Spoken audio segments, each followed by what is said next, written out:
एक बाघ जंगल में बैठकर बड़े आराम से हिरण का मांस खा रहा था। एक चील पेड़ पर बैठकर ये दृश्य देखकर मन ही मन ललचा रहा था। चील मन ही मन सोच रहा था कि ये बाघ अकेले इतने बड़े हिरण को खा नहीं पाएगा। पेट भरने के बाद चला जाएगा, इसके बाद मेरा नंबर आ जाएगा और फिर खाने का बड़ा मजा आएगा। बाघ अचानक खाते खाते रुक गया और कुछ परेशान हो गया। वो वहाँ से दूर चला गया। उसी बीच उसके दूसरे भाई बहन आ गए। वो सभी मौका देखकर खाने पर टूट पड़े। चील के सपनों का महल चूर चूर हो गया। उसके हिस्से में कुछ नहीं आया। वो उदास हो गया और बाघ को जाते हुए देखने लगा। उसे बाघ की परेशानी का अंदाजा हो गया था, लेकिन परेशानी का कारण पता नहीं चल पाया था। उसने सोचा चलकर बाघ का हालचाल पूछना चाहिए, उससे परिचय करना चाहिए ताकि भविष्य में कुछ लाभ प्राप्त किया जाए। वो उड़कर बाघ के पास पहुंच गया। बाघ भाई, आप परेशान दिखाई दे रहे हैं, क्या बात है?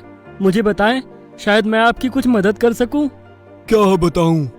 मैं खा रहा था और अचानक मेरे दांत के बीच मसूड़े में हड्डी का पतला टुकड़ा फंस गया, अंदर धंस गया। खाने का सारा मजा किरकिरा हो गया। यही सबसे बड़ी परेशानी है। मैं कुछ खा पी नहीं सकता हूँ। क्या तुम इस मुसीबत से बचाने में मेरी मदद कर सकते हो? अपने नुकीले चोंच का कमाल दिखाओ। फंसे हड्डी के टुकड़े को निकाल कर दिखाओ। तुम्हें मनचाहा इनाम दूंगा। मैं तुम्हारी मदद करूंगा, लेकिन मेरी एक शर्त है। तुम्हें हमेशा अपने शिकार का एक छोटा हिस्सा मुझे देना होगा। बाघ बड़ा चालाक था। उसने सोचा अपना काम निकालना है, शर्त के लिए हामी भर लेता हूँ, बाद में देखा जाएगा। ठीक है, मुझे मंजूर है। जल्दी करो, हड्डी का टुकड़ा निकालो। चील ने अपनी नुकीली चोंच की कलाकारी दिखाते हुए हड्डी के टुकड़े को बाघ के दांत और मसूड़े से निकाल लिया। बाघ ने राहत की सांस ली। उसने चील को धन्यवाद भी नहीं कहा और अपनी गुफा में चला गया। ये बात चील को अच्छी नहीं लगी, लेकिन उसे तो अपनी शर्त का ख्याल आ रहा था। शाम हो गई और बाघ को शिकार मिल गया। वो बड़े मजे से खाने लगा और चील देखकर फिर से ललचाने लगा। बाघ भाई, अकेले अकेले गोश्त का मजा ले रहे हो, मेरा हिस्सा भी दे दो, तब मुझे भी मजा आ जाए। गांव बसा ही नहीं, लुटेरे पहले आ गए। अब चील पहले मुझे तो खाने दे, बाद में तेरे हिस्से की सोच लूंगा। अरे हाँ, अभी मेरे भाई बहन भी आने वाले हैं, वो भी खाने वाले हैं। बाद में कुछ बचेगा तो देखा जाएगा। चील को बाघ की बात सुनकर बड़ा दुख हुआ। बाघ ने रंग बदल लिया था।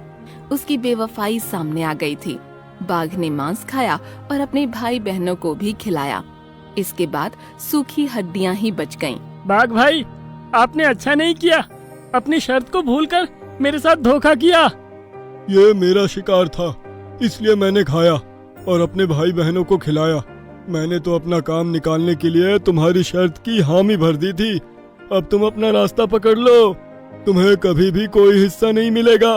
यह तो तुम्हारी खुशकिस्मती है कि मैंने तुम्हें जिंदा छोड़ दिया, वरना जब तुम मेरी हड्डी का टुकड़ा निकाल रहे थे, उसी समय मैं तुम्हारा गला दबा देता और तुम्हें खा लेता।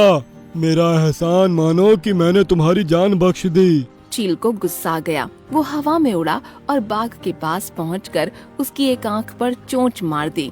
बाघ दर्द से कराह उठा। अरे दुष्ट, तूने ये क्या कर दिया? मेरी आंख, मुझे काना बना दिया। मैं अब तुझे मजा चखाता हूँ। अरे बाघ, ये तुम्हारी खुशकिस्मती है कि तुम्हारी दूसरी आंख सही सलामत है। मेरा एहसान मानो कि मैंने तुम्हें अंधा नहीं बनाया। तुम एक आंख से दुनिया देख सकते हो। जैसे को तैसा मिल गया था। इस तरह बाघ ने जो दिया वही पाया। चील द्वारा दिया गया सबक उसके बाद कभी नहीं भूल पाया।